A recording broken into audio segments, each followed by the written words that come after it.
নমস্কার, নমস্কার, নমস্কার আপনাদের সবাইকে, সবাইকে নমস্কার।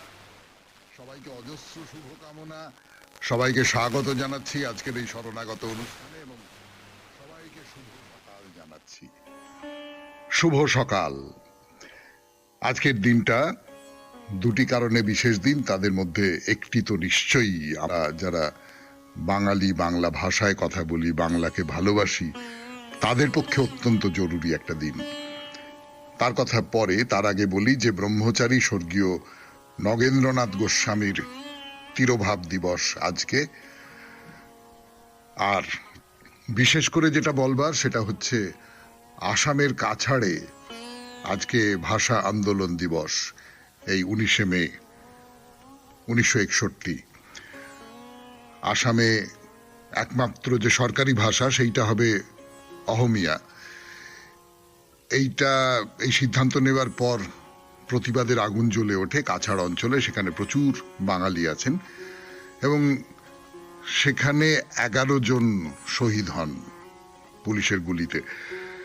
আমরা 21শে ফেব্রুয়ারির কথা জানি, পালন করি সাড়ম্বরে, কিন্তু 19শে মের গুরুত্ব কিন্তু খুব কম নয়। বাংলা ভাষাকে রক্ষা করবার প্রশ্নে 19শে মেও খুব গুরুত্বপূর্ণ। এইবারে বেণী মাধবশীলের পঞ্জিকা অনুযায়ী আজকের দিনটার কথা বলবো। আজকে 5ই জ্যৈষ্ঠ 1431, ইংরেজির 19শে মে 2024, রবিবার, একাদশী। সূর্যোদয়ের সময় ভোর 4:58, সূর্যাস্তের সময় সন্ধে 6:10। নক্ষত্র হস্তা। জন্মে কন্যা রাশি, বৈশ্যবর্ণ, মতান্তরে শূদ্রবর্ণ, দেবগণ। রাত্রি 3:05 গতে রাক্ষসগণ। আমাদের হোয়াটসঅ্যাপে চিঠি পাঠাবার নাম্বার 9831922927। চিঠির গোড়ায় অতি অবশ্যই SG লিখবেন। আর শনিবারের উত্তর যদি লিখতে হয় তাহলে ওই SGর পাশে একটু মহাপুরুষের কথা এইটা লিখে দেবেন। যদি না লেখেন তাহলে আমার চোখ এড়িয়ে যেতে পারে কিন্তু। এবং মহাপুরুষের কথাটা কিন্তু আপনি যা লিখলেন, উত্তর লিখলেন, তার শেষে লিখলেন, ওই রকমটা না। মহাপুরুষের কথাটা ওপরে লিখবেন একেবারে, যাতে আমি যখন স্ক্রল করে করে যাচ্ছি তখন চোখে পড়ে যায়। এবারে তাহলে আজকের অনুষ্ঠান সম্পর্কে বলা। আজকে তো রবিবারের শরণাগত। রবিবারের শরণাগতে তো একটি মাত্র অনুষ্ঠান, শ্রী চৈতন্যদেবের কথা বলা। শ্রী চৈতন্যদেব রথযাত্রার সময় তার যারা ভক্ত পরিকর তাদের নিয়ে কীর্তন করতে করতে যাচ্ছেন, জগন্নাথ দেবকে দেখছেন এবং দেখে তার মনে হচ্ছে যে আমি যে কৃষ্ণের প্রেমে বিহ্বল, ইনি তো সেই কৃষ্ণ নন, ইনি তো রাজকীয় এক কৃষ্ণ। এর সূত্র ধরে রাধা, গোপী এবং কৃষ্ণ তাদের কথা উঠে পড়েছিল। সেই কথার মাঝখানে আমরা গত রবিবারে শেষ করেছিলাম আমাদের রবিবারের শরণাগত, শ্রী চৈতন্যদেবের শরণাগত। আজকে সেইখান থেকে আবার শুরু করব। 92.7 বিগ FM এ শুনছেন রবিবারের শরণাগত। ফিরে আসছি গানের পর। 7 বিগ FM এ শরণাগত অনুষ্ঠানে মহাপ্রভু একটা শ্লোক বলেছেন। সেই শ্লোকের অর্থটা কি? যে ঐশ্বর্যের আড়ালে তুমি নিজেকে লুকিয়ে রেখেছ।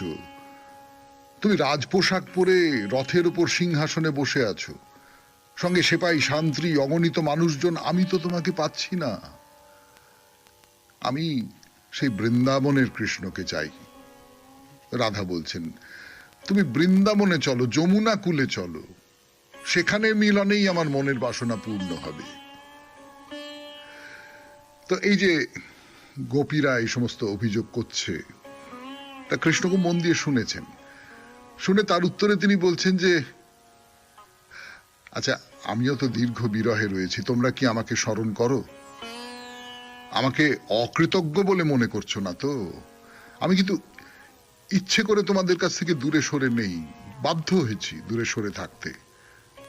বলে কি বলছেন? বলছেন, তোমরা যদি আমাকে ঈশ্বর বলে মনে করো তাহলে তো আমি তোমাদের হৃদয়েই আছি। এইটা যদি তুমি অনুভব করতে পারো তাহলে তোমাদের বিরহ যন্ত্রণা থাকবে না। আর যদি তোমরা বৃন্দাবনে থাকতে চাও, ঘরের মধ্যে, সংসারের মধ্যে থাকতে চাও, তাহলে সেই সংসারের কূপ থেকে উদ্ধার পাবার একমাত্র উপায় হবে আমার চরণ সেবা করা। তো ব্রজগোপীরা সেই কথা মেনে নিয়েছিলেন। এবং মহাপ্রভু যখন এই শ্লোকটা বললেন, যার অর্থ আপনাদের বললাম, তিনিও এই এই এই কথাটাই, এই ইঙ্গিতটাই দিতে চাইছিলেন। কিন্তু কৃষ্ণ এই যে কথাটা বললেন, রাধা কিন্তু এই কথা মানতে চাননি। তিনি যে কথাটা বলেছেন সেটাও খুব, মানে আমি বলছি একেবারে জাগতিক প্রেমের জায়গা থেকে সেটাও খুব গুরুত্বপূর্ণ। তিনি বলছেন যে যখন তুমি মথুরাতে ছিলে, এমনকি এই এখানেও এই কুরুক্ষেত্রে দাঁড়িয়ে তুমি আমাকে তত্ত্বজ্ঞান শোনাচ্ছ।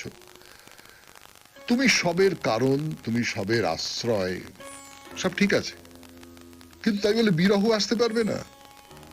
তুমি সর্বত্র আছো, সবার মধ্যে আছো, কিন্তু তোমার সেই সর্বচিত্তহর রূপ কোথায় দেখব? তোমাকে সেবার সুযোগ কেমন করে পাবো? আমরা যা চাই না তা দেবার জন্য উপদেশ দিয়ে করুণাময় বলে খ্যাতি অর্জনের কোনো দরকার নেই। তুমি যোগজ্ঞানের উপদেশ দিচ্ছ, হৃদয়ে ধ্যান সংযোগের কথা বলছো, কিন্তু চিত্ত যে আমার বশে নেই। তুমি ছাড়া সে আমাদের মন অন্যদিকে নিয়ে যেতে পারে না। সব কথাই তো তুমি জানো, তবে দুঃখ দেবার জন্য কেন এইসব কথা বলো? 92.7 বিগ এফএম এ শুনছেন রবিবারের শরণাগত। বলছি রাধা কৃষ্ণকে কি বলছেন। ফিরে আসছি গানের পর। আমি আপনাদের সৌমিত্র বসু। শ্রী চৈতন্য দেবের কথা আবার 92.7 বিগ এফএম এ শরণাগত অনুষ্ঠানে। রাধা কি বলছেন কৃষ্ণকে? কৃষ্ণ যখন কুরুক্ষেত্রে রাজবেশ পরে আছেন, তাকে অচেনা বলে মনে হচ্ছে যে বৃন্দাবনে সেই যে কোকিল ডাকছে, সেই যে কদম্ব বৃক্ষ, সেখান থেকে সরে সেই মানুষটা অন্যরকম হয়ে গেছে, পাল্টে গেছে। তো কৃষ্ণ বলছেন যে তুমি যদি আমাকে হৃদয়ের মধ্যে রাখো তাহলে তো আমি আছি, অসুবিধের কি আছে? রাধা বলছেন যে আমরা এখন কূপ না সমুদ্রে পড়েছি।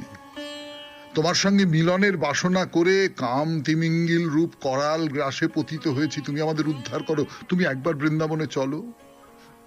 বৃন্দাবনের সব কথা তুমি ভুলে গেছো। গিরি গোবর্ধনের কথা, যমুনার কথা, যমুনা পুলিনের কথা, মধুবনের কথা, সব সব সব ভুলে গেছো। বাবা মা সখা ব্রজবাসী সকলের কথা ভুলে গেছো। তো মহাপ্রভু রাধা ভাবে আবিষ্ট হয়ে এই সব কথা বলে চলেছেন, আর স্বরূপ একদম পাশে আছেন, সবটা শুনছেন। এই যে প্রবল ভালোবাসা, রাধা প্রতিম ভালোবাসা, রাধার মতন ভালোবাসা, সেই ভালোবাসার স্বাদ নিচ্ছেন স্বরূপ। তো মহাপ্রভুর ভেতরে ভেতরে ভাবের মাত্রা এমন বেড়ে উঠেছে, তিনি একবারে মত্ত হয়ে উঠেছেন। মাটিতে বসে পড়ে জমিতে দাগ দিচ্ছেন। মাটির ঘর্ষণে পাছে আঙুলের ক্ষতি হয়, স্বরূপ দুহাত দিয়ে তার আঙুল ধরে রয়েছেন আর গান শোনাচ্ছেন। স্বরূপ গান শোনাচ্ছেন। আবার মহাপ্রভু উঠে পড়লেন, উঠে পড়ে নৃত্য শুরু করলেন। প্রভুর নৃত্য প্রেম দেখি হয় চমৎকার, কৃষ্ণ প্রেম উছলিল হৃদয়ে সবার।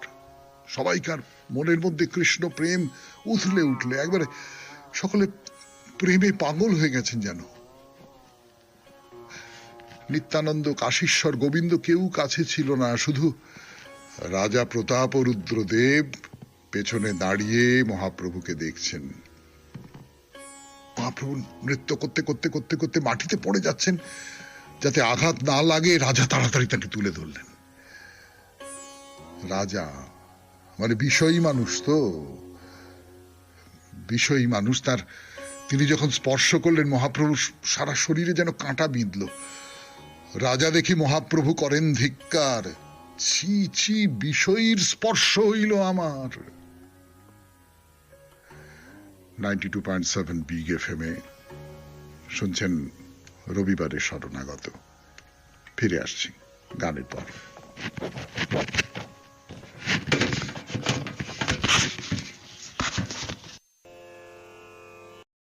রবিবারের শরণাগত অনুষ্ঠানে চৈতন্যদেব নৃত্য করতে করতে জগন্নাথের সামনে অজ্ঞান হয়ে পড়ছেন। রাজা তাকে ধরেছেন, কিন্তু বিষয়ী লোকের হাত লেগেছে। তো ছি ছি ছি ছি ছি ছি ছি, মহাপ্রভুর সমস্ত শরীরে যেন কাঁটা বিঁধল। তিনি রথের সামনে থেকে সরে পেছনের দিকে গিয়ে রথ ঠেলতে শুরু করলেন। তো রাজা প্রতাপরুদ্রদেব বুঝতেই পারছেন তিনি গভীর ভক্তি তার মহাপ্রভুর উপর, কিন্তু মহাপ্রভু রাজ স্পর্শে ব্যথা অনুভব করেছেন। তা রাজার মনে হচ্ছে যে তাহলে কি আমি মহাপ্রভুর কৃপা পাবো না? এই এত মানুষ চারপাশে, তার মধ্যে মহাপ্রভু বললেন যে ছি ছি, বিষয়ীর স্পর্শ আমাকে আমার গায়ে লাগলো, এতে তো অপমানিত হবার কথা রাজার, কিন্তু না, রাজা অপমানিত হলেন না। রাজা মনে মনে বলছেন আমি এতই নরাধম যে মহাপ্রভুর কৃপা থেকে বঞ্চিত হচ্ছি। তিনি চারপাশে দেখছেন যে সার্বভৌম কোথায়, একটা কেউ আশ্রয় দেবে, একটা কেউ সান্ত্বনা দেবে। তো সার্বভৌম এগিয়ে এলেন, এগিয়ে এসে আশ্বস্ত করে বললেন যে আপনি বিন্দুমাত্র আশঙ্কা করবেন না মহারাজ, আমি আপনাকে ঠিক সময়ে জানিয়ে দেব, আর আমি যেমন যেমন বলেছি ঠিক সেইভাবে তার কাছে গিয়ে আপনি দেখা করবেন। তো মহাপ্রভু তো ওই রাজার স্পর্শে বিচলিত হয়ে রথের পেছন দিকে চলে গেছেন। পেছন দিকে চলে গিয়ে মাথা দিয়ে রথ ঠেলছেন যাতে রথ তাড়াতাড়ি যায়। হাত দিয়ে ঠেলাচ্ছে, মাথা দিয়ে ঠেলছেন, রথ এগিয়ে যাচ্ছে। বড়দণ্ডার মাঝামাঝি জায়গায় বলগন্ডি বলে একটা জায়গা আছে, সেইখানে এসে রথ আবার থেমেছে। থামার কথা, এইখানেই জগন্নাথ আর অন্য যারা আছেন, সুভদ্রা, বলরাম ইত্যাদি, তাদের ভোগ নিবেদন করা হয়। সে রাজা, রাজমহিষী, রাজমন্ত্রী সকলেই ভোগ দেন, সাধারণ মানুষও ভোগ দেন, তারাও সকলে এসেছেন। তাই বলগণ্ডির দক্ষিণ দিকেই রয়েছে জগন্নাথ বল্লভ উদ্যান, সুন্দর একটা সাজানো গোছানো একটা ফুলের বাগান। সমস্ত মানুষ জগন্নাথের রথ ঘিরে দাঁড়িয়ে রয়েছে, এতটুকু দাঁড়াবার জায়গা নেই এবং লোকে ধাক্কা ধাক্কি এই সমস্ত করছে। তো মহাপ্রভু তাদের ছেড়ে ওই পুষ্পোদ্যানে চলে গেলেন। সেখানে খুব ক্লান্ত, এতটা পথ এসেছেন, ওরম ঠেলতে ঠেলতে রথ ঠেলতে ঠেলতে এসেছেন একটা জায়গায়, খুব ছায়া, সেইখানে একটা ঘর ছোট বিশ্রামের জন্য, তার দাওয়ায় ওই অর্ধশায়িত হয়ে বলে না, 92.7 বিগ এফএম এ শুনছেন রবিবারের শরণাগত শ্রী চৈতন্যদেবের কথা। আরো কথা বলবার জন্য ফিরে আসছে আপনাদের সৌমিত্র বসু গানের পর। রবিবারের শরণাগত অনুষ্ঠানে মহাপ্রভু বলছেন তুমি আমাকে এই আনন্দ দিলে, তার বদলে আমি তোমাকে কি দিতে পারি? আমি তোমাকে আলিঙ্গন দিতে পারি, আমি তোমাকে আলিঙ্গন দিচ্ছি। মহাপ্রভু প্রেমের আবেগে বলছেন ভুরি দা, মানে সকলের সর্বার্থ প্রদাতা। কে তুমি? তুমি সহসা আমাকে কৃষ্ণ কথারূপ অমৃত পান করালে, তুমি আমাকে অমূল্য রত্ন দিয়েছো, কিন্তু আমি যে সন্ন্যাসী, আমার এই দেহ ছাড়া আর কিছু দেবার নেই, তাই আমি তোমাকে আলিঙ্গন দিলাম। এতদিন ধরে রাজা যা কল্পনা করেছেন, যা চেয়েছেন, যা এক মনে প্রার্থনা করেছেন, কত ভাবে মহাপ্রভুর কাছে আসবার চেষ্টা করেছেন, আজকে তা সফল হলো। রাজা একেবারে মহাপ্রভুর পায়ে লুটিয়ে পড়লেন, মুখ দিয়ে কথা বেরোচ্ছে না, শুধু বললেন যে আমি তোমার দাসের অনুদাস প্রভু, আমি তোমার দাসের অনুদাস। এই মহাপ্রভু, তিনি তো অন্তর্যামী, তিনি বুঝতে পেরেছেন যে রাজার সমস্ত অভিমান চলে গেছে, রাজার যে অভিমান আর নেই, তার ভিতর একটা নিবিড় কৃষ্ণ রসের মগ্নতা এসেছে। তিনি তখন কি করলেন? তবে মহাপ্রভু তার ঐশ্বর্য দেখাইল, কারেও না কহিবে এই নিষেধ করিল। কৃষ্ণ রূপ দর্শন করলেন রাজা প্রতাপরুদ্রদেব। মহাপ্রভু তাকে দেখালেন, দেখি বলেন কাউকে বলবে না, কিন্তু কাউকে কথা বলবে না, গোপন রাখবে। মহাপ্রভু বললেন কৃষ্ণে তোমার মতি হোক, বলেন নিরন্তর করো গিয়া কৃষ্ণ সংকীর্তন, তোমার রক্ষিতা বিষ্ণু চক্র সুদর্শন। বিষ্ণু চক্র সুদর্শনকে রক্ষা করো, তুমি নিরন্তর কৃষ্ণ সংকীর্তন করো। তা মহাপ্রভু রাজাকে বললেন যে আমি আমি শুধু তোমার সার্বভৌমের আর রায় রামানন্দের জন্য নীলাচলে এসেছি।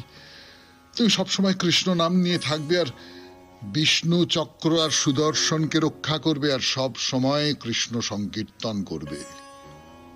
বলে মহাপ্রভু কি বলছেন, আশ্চর্য কথা বলছেন একটা। এই যে এতদিন ধরে রাজা প্রতাপরুদ্রদেব মহাপ্রভুর কাছে আসতে চেয়েছেন আর মহাপ্রভু ফিরিয়ে দিয়েছেন, নিষ্ঠুরভাবে নির্দয়ভাবে ফিরিয়ে দিয়েছেন। এখন মহাপ্রভু কি বলছেন শুনুন।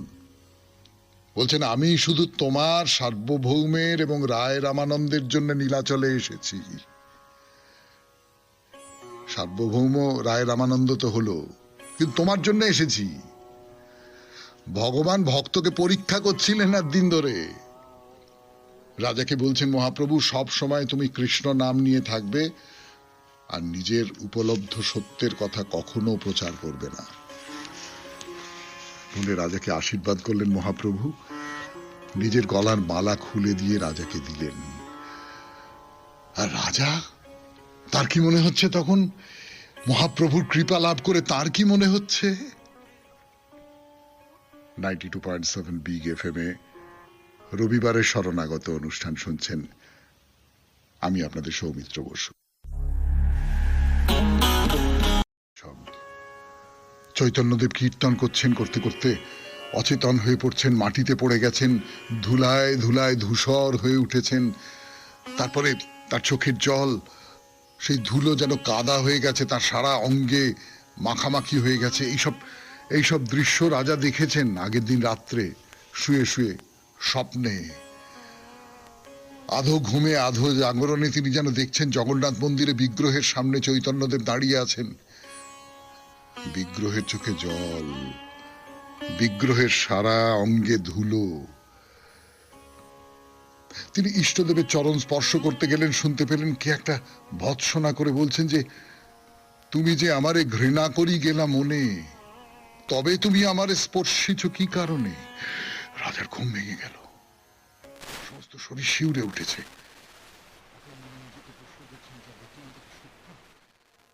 সত্যি আমি তো দেখলাম জগন্নাথ দেব আর গৌর গোসাই এক, তা কি সত্যি? এটা গত রাতের কথা বলছি। গত রাতে রাজা স্বপ্নে দেখেছে, আর আজকে পুষ্পবনে মহাপ্রভুর পাশে দাঁড়িয়ে সেই সব কথা ভাবছেন। ভাবতে ভাবতে ভেতরে একটা অদ্ভুত দৈবী আবেশ অনুভব করছেন তিনি। আস্তে আস্তে অতি সন্তর্পণে মহাপ্রভুর দুটি পা নিজের কোলে তুলে নিলেন, পদসেবা করছেন, আর গোপী গীতা আপন মনে আবৃত্তি করছেন। শারদ রাসের সময় শ্রীকৃষ্ণ যখন হঠাৎ রাসস্থলী থেকে অন্তর্হিত হয়ে গিয়েছিলেন, গোপীরা উদ্বিগ্ন মনে বনের মধ্যে নানান জায়গায় তাকে খুঁজছেন। শেষে যখন কোথাও তাকে পাওয়া গেল না, তখন সকলেই শ্রীকৃষ্ণের কথা চিন্তা করতে করতে যমুনা পুলিনে গিয়ে তার আগমনের প্রত্যাশায় গান করছিলেন। সেই গান আছে গোপী গীতায়। রাজা সেই গান আবৃত্তি করছেন। মোটে 3টে শ্লোক শেষ হয়েছে, তখন মহাপ্রভুর দেহে একটা কম্পন দেখা দিচ্ছে। তা আবেগের ঘরে মাথা একটু তুলে ধরে তিনি রাজাকে বলছেন, বলো বলো বলো বলো, গোপীরা কি বললেন বলো। রাজা পরের শ্লোক বলতে আরম্ভ করেছেন। সেই শ্লোক শুনে মহাপ্রভুর দেহের কাঁপুনি আরো আরো আরো বেড়ে গেল। শরীর রোমাঞ্চিত হয়ে উঠেছে, চোখ দিয়ে প্রেমাশ্রু বয়ে চলেছে। ভাবের আবেগে একেবারে নিথর হয়ে পড়ে রয়েছেন, মুখ তুলে কিছু বলতে পারছেন না। ঘোরের মধ্যে থেকেই বলছেন, বলো বলো বলো বলো, আবার বলো আবার বলো আবার বলো আবার বলো। তখন রাজা প্রতাপরুদ্রদেব তাকে খুশি করবার জন্য নানান পদ আবৃত্তি করতে লাগলেন। তব কথা অমৃতম শ্লোক রাজা যে পড়িল, উঠি প্রেমাবেশে প্রভু আলিঙ্গন কইল। তুমি মোরে দিলে অমূল্য রতন, মোর কিছু দিতে নাহি দিব আলিঙ্গন। 92.7 বিগ এফএম এ শরণাগত অনুষ্ঠানে আজ রবিবারে চৈতন্যদেবের কথা। প্রতাপরুদ্রদেবকে আলিঙ্গন দিলেন চৈতন্যদেব। ফিরে আসছি গানের পর। রবিবারের শরণাগত অনুষ্ঠানে মহাপ্রভু বলছেন, তুমি আমাকে এই আনন্দ দিলে, এই আনন্দ দিলে, তার বদলে আমি তোমাকে কি দিতে পারি? আমি তোমাকে আলিঙ্গন দিতে পারি, আমি তোমাকে আলিঙ্গন দিচ্ছি। মহাপ্রভু প্রেমের আবেগে বলছেন, ভুরি দা ভুরি দা, মানে সকলের সর্বার্থ প্রদাতা। কে তুমি? কে তুমি? তুমি সহসা আমাকে কৃষ্ণ কথারূপ অমৃত পান করালে, তুমি আমাকে অমূল্য রত্ন দিয়েছ, কিন্তু আমি যে সন্ন্যাসী, আমার এই দেহ ছাড়া আর কিছু দেবার নেই, তাই আমি তোমাকে আলিঙ্গন দিলাম। এতদিন ধরে রাজা যা কল্পনা করেছেন, যা চেয়েছেন, যা এক মনে প্রার্থনা করেছেন, কত ভাবে মহাপ্রভুর কাছে আসবার চেষ্টা করেছেন, আজকে তা সফল হলো। রাজা একেবারে মহাপ্রভুর পায়ে লুটিয়ে পড়লেন। মুখ দিয়ে কথা বেরোচ্ছে না, শুধু বললেন যে আমি তোমার দাসের অনুদাস প্রভু, আমি তোমার দাসের অনুদাস। এই মহাপ্রভু, তিনি তো অন্তর্যামী। তিনি বুঝতে পেরেছেন যে রাজার সমস্ত অভিমান চলে গেছে। রাজার যে অভিমান আর নেই, তার ভিতরে একটা নিবিড় কৃষ্ণ রসের মগ্নতা এসেছে। তিনি তখন কি করলেন? তবে মহাপ্রভু তার ঐশ্বর্য দেখাইল, কারেও না কহিবে এই নিষেধ করিল। কৃষ্ণ রূপ দর্শন করলেন রাজা প্রতাপরুদ্রদেব। মহাপ্রভু তাকে দেখালেন, দেখি বলেন কাউকে বলবে না, কিন্তু কাউকে কথা বলবে না, গোপন রাখবে। মহাপ্রভু বললেন, কৃষ্ণে তোমার মতি হোক। বলেন, নিরন্তর করো গিয়া কৃষ্ণ সংকীর্তন, তোমার রক্ষিতা বিষ্ণু চক্র সুদর্শন। বিষ্ণু চক্র সুদর্শনকে রক্ষা করো, তুমি নিরন্তর কৃষ্ণ সংকীর্তন করো। তা মহাপ্রভু রাজাকে বললেন যে আমি শুধু তোমার সার্বভৌমের আর রায় রামানন্দের জন্য নীলাচলে এসেছি। তুমি সবসময় কৃষ্ণ নাম নিয়ে থাকবে, আর বিষ্ণু চক্র আর সুদর্শনকে রক্ষা করবে, আর সব সময় কৃষ্ণ সংকীর্তন করবে। বলে মহাপ্রভু কি বলছেন? আশ্চর্য কথা বলছেন একটা। এই যে এতদিন ধরে রাজা প্রতাপরুদ্রদেব মহাপ্রভুর কাছে আসতে চেয়েছেন, আর মহাপ্রভু ফিরিয়ে দিয়েছেন, নিষ্ঠুরভাবে, নির্দয়ভাবে ফিরিয়ে দিয়েছেন। এখন মহাপ্রভু কি বলছেন শুনুন।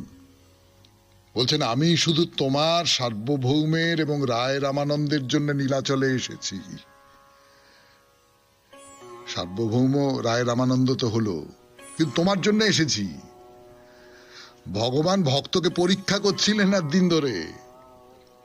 রাজাকে বলছেন মহাপ্রভু, সব সময় তুমি কৃষ্ণ নাম নিয়ে থাকবে, আর নিজের উপলব্ধ সত্যের কথা কখনো প্রচার করবে না। বলে রাজাকে আশীর্বাদ করলেন মহাপ্রভু, নিজের গলার মালা খুলে দিয়ে রাজাকে দিলেন। আর রাজা, তার কি মনে হচ্ছে তখন? মহাপ্রভুর কৃপা লাভ করে তার কি মনে হচ্ছে? 92.7 বিগ এফএম এ রবিবারের শরণাগত অনুষ্ঠান শুনছেন। আমি আপনাদের সৌমিত্র বসু। খুলে রাজাকে দিয়েছেন।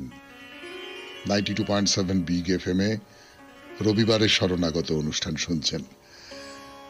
আর মহাপ্রভুর এই কৃপা লাভ করে তার রাজার আনন্দ, পুলক, হর্ষ, মানে তার তো কোনো সীমা থাকতে পারে না। একটা দৈব অনুভূতি, সে আমি আপনাদের কেমন করে বোঝাবো। রাজা মহাপ্রভুর পায়ের ওপর নিজের মাথা রেখে বললেন যে আমি কৃতার্থ, আমি কৃতার্থ।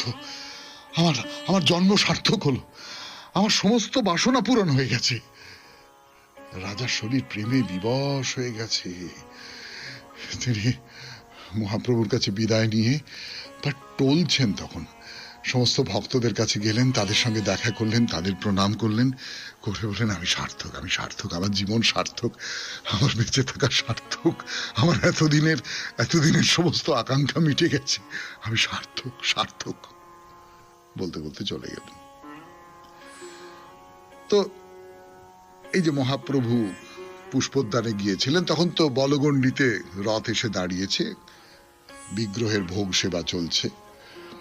তা রাজা আগে থেকেই মহাপ্রভু আর তার ভক্তদের জন্য দুপুরবেলা যে আহারের ব্যবস্থা সেসব করে রেখেছেন। তো তার নির্দেশে সার্বভৌম রায় রামানন্দ বাণীনাথ জগন্নাথ দেবকে যে উত্তম ভোগ নিবেদন করা হয়েছে সেসব উদ্যানে নিয়ে এসেছেন। তো মহাপ্রভু সকলের সঙ্গে বসে একসঙ্গে সেই ভিক্ষা গ্রহণ করলেন। তো সেই সময় কিছু মানুষ, ক্ষুধার্ত মানুষ, তারা ওই একটু প্রসাদ পাবো বাইরে ভিড় করে দাঁড়িয়ে অপেক্ষা করছে। তো মহাপ্রভু তাদের ডাকলেন, বললেন এসো এসো এসো এসো এসো এসো, চলে এসো চলে এসো চলে এসো, এখানে চলে এসো, এখানে চলে এসো, বসো বসো বসো বসো বসো, খাও খাও সবাই খাও, সবাই পেট ভরে খাও, পেট ভরে খাও, সবাই পেট ভরে খাও। আর তারা সব খুব খিদে পেয়েছিল, গরিব মানুষের দল, ক্ষুধার্ত মানুষের দল, তারা হাপুস হুপুস করে খাচ্ছে। আর মহাপ্রভু তাদের চারপাশে ঘুরছেন আর সবাইকার পাশে দাঁড়িয়ে বলছেন হরি বলো হরি বলো হরি বলো হরি বল। আর সবাই হরি বল হরি বল হরি বল হরি বল বলছে, খাচ্ছে। এদিকে মহাপ্রভু তো সেই বাগানে বিশ্রাম নিতে গেছেন, তখনও ফেরেননি। কিন্তু এদিকে তো রথ টানার সময় হয়ে গেছে, সবাই মিলে রথের রশি ধরে টান দিচ্ছেন, কিন্তু রথ এগোচ্ছে না। তখন রাজকর্মচারী যারা ছিলেন, পাত্র মিত্র এবং তাদের সঙ্গে যে রাজার যে সমস্ত বীর কুস্তিগীর, হ্যাঁ, তারা সবাই মিলে রথে টান দিচ্ছে, রথ এগোচ্ছে না। এ কি হলো, এমনটা কেন হলো? এ কি কোনো অশুভ ইঙ্গিত? তো হাতি নিয়ে আসা হলো, রথের সঙ্গে হাতি যোগ করা হলো, হাতি টানছে, রথ এগোচ্ছে না। কি করে এগোবে? ফিরে আসছি গানের পর। 92.7 বিগ এফএম এ শরণাগত অনুষ্ঠান শুনছেন, রবিবারের শরণাগত। মহাপ্রভুর কথা বলবার জন্য আবার ফিরে আসবে আপনাদের সৌমিত্র বসু। বিগ এফএম এ শরণাগত অনুষ্ঠানে যা বলছিলাম আপনাদের, যে ওই যে বলগণ্ডিতে ভোগ হয়ে গেছে, এবার তো আবার রথের যাত্রা শুরু করতে হবে, কিন্তু কিছুতেই রথ যাচ্ছে না।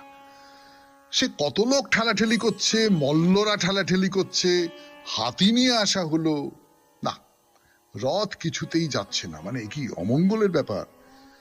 এমন সময় মহাপ্রভু তার পার্শ্বদের সঙ্গে ওই পুষ্পোদ্যান থেকে বেরিয়ে এসে রথের সামনে এসে দাঁড়ালেন। সেখানে তখন প্রচুর মানুষ খুব উদ্বিগ্ন হয়ে কথা বলছে, কি হবে কি হবে, এ কি অমঙ্গল, রথ আটকে গেছে, রথ কিছুতেই যাচ্ছে না।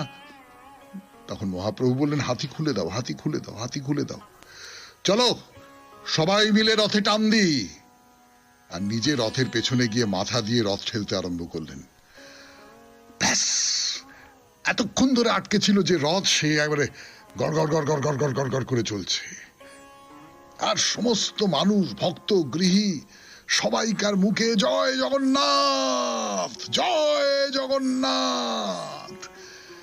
রথ কিন্তু কোথাও আর থামলো না, একেবারে সোজা গুন্ডিচা মন্দিরে গিয়ে থামলো। রাজা অবাক হয়ে গেলেন, সবাই মিলে একসঙ্গে চিৎকার করছেন, জয় গৌড়চন্দ্র শ্রীকৃষ্ণ চৈতন্য। তো দৈতারা জগন্নাথ, বলরাম, সুভদ্রা তাদের বিগ্রহকে রথ থেকে নামিয়ে নিয়ে গিয়ে মন্দিরে সিংহাসনে রাখলেন। তাদের সকলকে স্নান করানো হলো, ভোগ নিবেদন করা হলো। আর মহাপ্রভু ওই বারান্দায় দাঁড়িয়ে তিনি কীর্তন করছেন, নৃত্য করছেন। আবার যখন সন্ধে আরতি শেষ হয়ে গেল, তিনি তাদের নিয়ে জগন্নাথ বল্লভ উদ্যানে গিয়ে বিশ্রাম নিলেন। তো এই যে জগন্নাথ বল্লভ উদ্যান খুব সুন্দর, খুব সুন্দর, প্রচুর গাছ, ফুল ফুটে আছে। জগন্নাথ দেব প্রায় 9 দিন এখানে থাকবেন, সেজন্য পুরীর অধিকাংশ সাধু সন্ন্যাসী একদিন সাধারণত এখানেই থাকেন। মহাপ্রভু ছিলেন 9 দিনই ছিলেন। এই কদিন এই পুষ্পোদ্যানে ছিলেন তিনি। তো অদ্বৈত আচার্য বা এরকম 9 জন মুখ্য পার্ষদ যাদের বলা হয় আর কি মহাপ্রভুর, তারা এক একদিন করে নিজের নিজের গৃহে মহাপ্রভুকে ভিক্ষে দিতেন। আবার শয়ন একাদশীর পর থেকে উত্থান একাদশী পর্যন্ত যে চাতুর্মাস্য কাল, অন্যান্য ভক্তরা কখনো একজন কখনো দু তিনজন মিলে তার সেবা ভিক্ষা দিতেন। তা প্রভু জগন্নাথ সুন্দরাচলে এসেছেন। মহাপ্রভুর গভীর বিশ্বাস শ্রীকৃষ্ণ বৃন্দাবনে এসে শ্রীরাধা এবং গোপীদের নিয়ে বিহার করছেন। তার মনের মধ্যে কোনো বিষাদ নেই, কোনো দুঃখ নেই। সব সময়ই তিনি রাধা কৃষ্ণের লীলারস আস্বাদন করে প্রেমে একেবারে বিভোর হয়ে রয়েছেন। তা সে রাতটা কেটে গেল। পরদিন খুব ভোরবেলা নিত্যক্রিয়া শেষ করে মহাপ্রভু ভক্তদের নিয়ে জগন্নাথ দর্শন করতে গেলেন। গিয়ে সেখানে নৃত্য করছেন, গান গাইছেন, আর বিভোর হয়ে করতে করতে করতে করতে দুপুর হয়ে গেল। তারপর ভক্তদের নিয়ে তিনি ওই কাছাকাছি একটা ইন্দ্রদ্যুম্ন সরোবর, সেখানে গিয়ে স্নান করলেন, সাঁতার কাটলেন। স্নান সেরে পরমানন্দ পুরী, ব্রহ্মানন্দ ভারতী এরকম অনেককে নিয়ে অদ্বৈত মহাপ্রভুর বাসায় ভিক্ষা নিতে গেলেন। যাতে খাবার কম না পড়ে বাণীনাথ জগন্নাথের প্রসাদও নিয়ে এসেছেন। সবাই মিলে খুব হইচই করে খুব তৃপ্তির সঙ্গে সেবা করা হলো, বিশ্রাম নিলেন। আবার বিকেলবেলা জগন্নাথ বিগ্রহের সামনে নৃত্য গীত, সন্ধ্যারতি দেখে সবাইকে নিয়ে আবার উদ্যানে ফিরে এলেন। শুনছেন শ্রী চৈতন্য দেবের কথা। জগন্নাথ দেবের সঙ্গে আছেন শ্রী চৈতন্য দেব। 92.7 বিগ এফএম এ শরণাগত অনুষ্ঠানে ফিরে আসছি গানের পর। 92.7 বিগ এফএম এ শরণাগত অনুষ্ঠানে এইভাবে দিন চলছে। 9 দিন মহাপ্রভু এইখানে আছেন এই গুন্ডিচা মন্দিরে, এবং সেখানে পুষ্পোদ্যানে থাকেন। আর সারাদিন ধরে জগন্নাথের মন্দিরে যান, জগন্নাথের মন্দিরে গিয়ে সেখানে নৃত্য গীত করেন।